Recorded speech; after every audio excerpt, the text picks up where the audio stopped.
मुस्लिम reservation के मसले पर एक मरतबा फिर से रियासत में तहरीक शुरू की गई है। मुस्लिम रिजर्वेशन के मामले में मौजूदा कांग्रेस, एनसीपी और शिवसेना इत्तेहाद वाली हुकूमत का गैर संजीदा रवैया और माजी में कांग्रेस और एनसीपी के जरिए मुसलमानों को रिजर्वेशन देने से मुतालिक किए गए वादे, इन हालात में मुसलमानों को लाहक तशवीश के बारे में पॉपुलर फ्रंट ऑफ इंडिया के सरगर्म रुकन सादिक कुरैशी ने नहायत बेहतरीन अंदाज में अपने तासुरात जाहिर किए।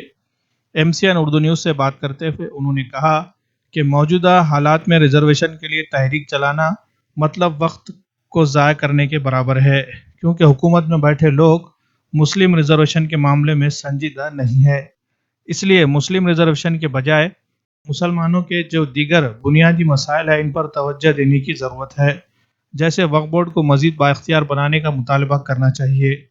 वक्फ जायदादों पर काबिज नाजायज़ काबिज़ीन के खिलाफ कार्रवाई करने की ज़रूरत है।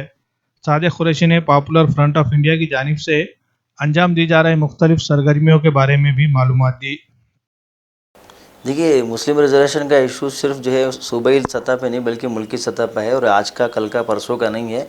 तकरीबन जो है 50 साल से ज़ायद हो गए इस रिजर्वेशन के मुद्दे के ऊपर। पूरे इंडिया के अंदर बहुत सारे मूवमेंट चलाए गए, बहुत सारी तंजीमें मैदान में आके मूवमेंट चलाई। लेकिन क्यों मुसलमान ये समझ रहे हैं कि जो है ये सेकुलर पार्टियाँ जब सत्ता में आती तो ये हमको देंगी? आज तक तो दिया नहीं इन्होंने। और आज फिर जो है हमारे सूबे के अंदर इस तरह के इशू को उठाकर हम अपनी एनर्जी, मेरी ज़ाती राय है कि हम अपनी एनर्जी क्या कर रहे हैं, वेस्ट कर रहे हैं। उसके अलावा बहुत सारे हमारे इश्यूज़ है सूबाई लेवल पर और हमारे क्या बोलते हैं डिस्ट्रिक्ट लेवल पर। उस इश्यूज़ को अगर ये तंजीमें उठाएगी तो शायद इससे जो है आवाम का नफ़ा और फ़ायदा होगा। जैसे माइनॉरिटी कमीशन के बारे में हम ले लीजिए कि बहुत सारी माइनॉरिटी कमीशन से बहुत सारे प्रपोजल दिए। जैसे अभी नांदेड़ का हम एग्जांपल लिए तो माइनॉरिटी ने जो है यहाँ पर उर्दू घर बनाया है, तकरीबन 6 साल से ज़ायद हो चुके हैं, बनकर तैयार हो गया। लेकिन माइनॉरिटी को वो कब इस्तेमाल में आएगा, माइनॉरिटी को कब हैंडओवर किया जाएगा? और दूसरी बात कि जो वक्फ बोर्ड जो है वो आज हुकूमत के कंट्रोल में है।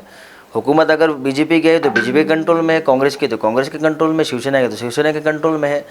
तो जिस तरह सिखों के लिए, पारसियों के लिए और दीगर कम्युनिटी की जो उनकी जो वक्फ की ज़मीन है एक इंडिपेंडेंट बोर्ड बनाकर उनको हैंडओवर की गई है, उसी तरीके से क्यों इस फील्ड में जो है हमारे इंटेलेक्चुअल और क्यों हुकूमत जो है इस फील्ड में काम करके हमारे लिए वक्फ बोर्ड इंडिपेंडेंट करके जो है मुसलमानों के इख्तियार में दे दिया है।